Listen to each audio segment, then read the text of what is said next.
We are now 1 month into 2021, and a new year usually means new routines, new habits, new goals. So in this video, I am going to share 5 tools, 5 apps, 5 methods I use to organize my days, to organize my life, and to be more productive and more mindful of my time. Hi everyone, welcome back to my channel, or if you're new here, welcome. My name is Flor, and I talk about productivity, I talk about books, I talk about life in New York City, I talk about working for yourself, and about life in general. If you're not subscribed to my channel already, don't forget to hit the subscribe button down below and the notification bell to be notified of every time I upload a new video every single week. As you probably know, I am a content creator and I work for myself. So for me, it's very important to stay organized, to stay focused, to stay productive. So today we are going to be talking about how I plan and organize my life to get things done. And I am going to share my best productivity tips. So let's get started. First of all, I'm going to be talking about time blocking. And you might be wondering, of course, what is time blocking? Well, time blocking, as the name suggests, means to block certain times in a day or certain hours in a day or even certain days in a week in your calendar to do a particular activity. You could do this in paper by writing down what you're going to be doing at every single hour of every single day of the week, or you can also do this in digital form. In this case, you can use Google Calendar and create blocks of time saying what you're going to be doing at a certain time of a certain day. Things can, of course, go wrong, or maybe they take more time than you actually planned for, and you have to adjust, you have to adapt to that. But doing this can help you, as it gives you an idea of the things that need to be done on a certain day of the week or maybe on a given week. And you also know when you're going to do this and how long it is going to take.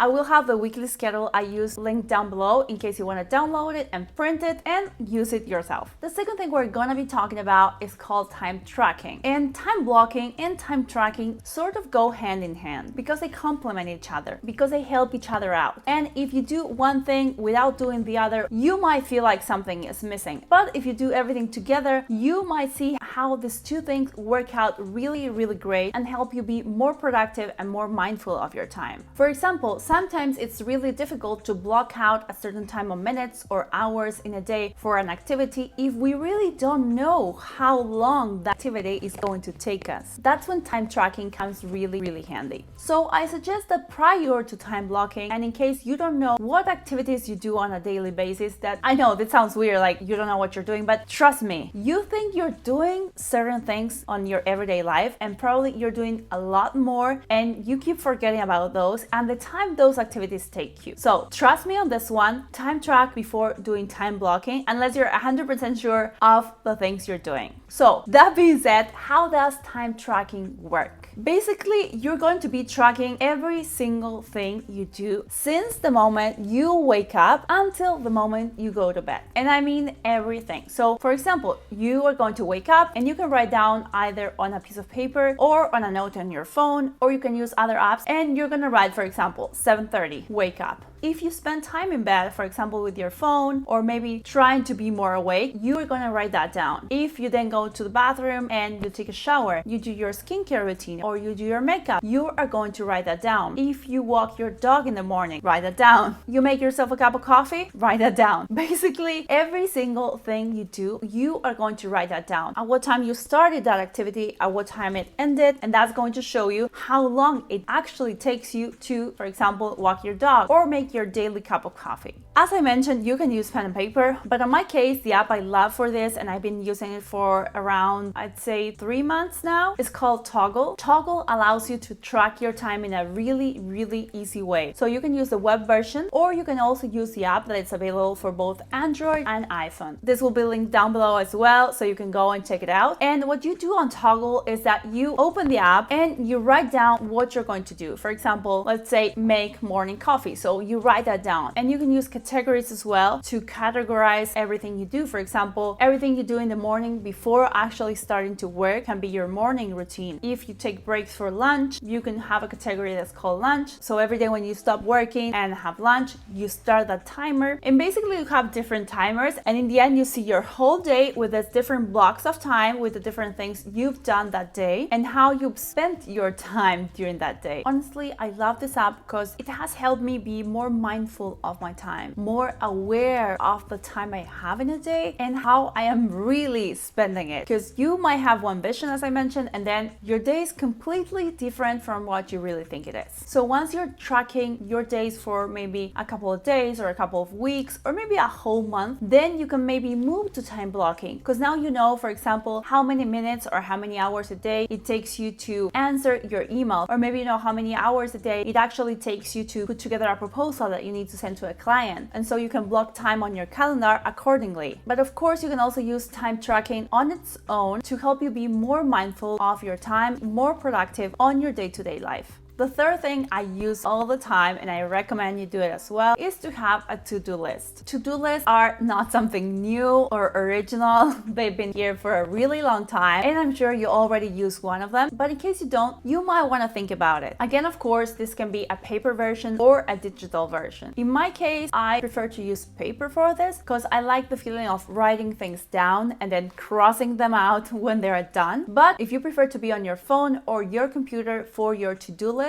that's fine as well. Whatever works best for you, it's what's going to help you be more productive, more organized, and it's going to help you get your work done. You can have to-do lists for your day, for your week, for your month, maybe for a 3-month period, maybe for your whole year. And you can do lists as well for things that need to be done as tasks, but also of goals, for example, that you want to accomplish in 3 months or maybe by the end of the year. I know this might sound silly, but if you don't write the things down, you might forget them, and if you forget them, things do not get done. To-dos help us stay in track and organized. Now moving on to tip number 4, we are going to be talking about habit trackers. This is a thing that I have incorporated rather recently, I'd say in 2021, but I think it's really helpful, and I think it might help you as well to keep track of your habits, of your goals, of the things you want to do in your life. Basically, a habit tracker is, as the name says, a place where you write down the habits you want to incorporate in your life, the habits you want them to be a part of your routine, a part of your day-to-day life, a part of your personality, a part of who you are, and you track your progress with them. For this, I have a paper version and I have a digital version. I don't know which one of them is gonna work out better for me in the end, so I'm trying both of them at the moment. And what you do is basically on one side you put down the habits you are tracking. Let's say you want to go running every morning, you want to do a daily workout, you want to do yoga, you want to go to bed before, I don't know, 11 p.m., you want to sleep 8 hours, you want to drink water, you want to learn a new language. Whatever you want to incorporate into your life, you are going to put that down in your habit tracker, and every day you actually do that thing, you are going to put a tick or a cross that's going to show you how you are moving towards progressing on that goal.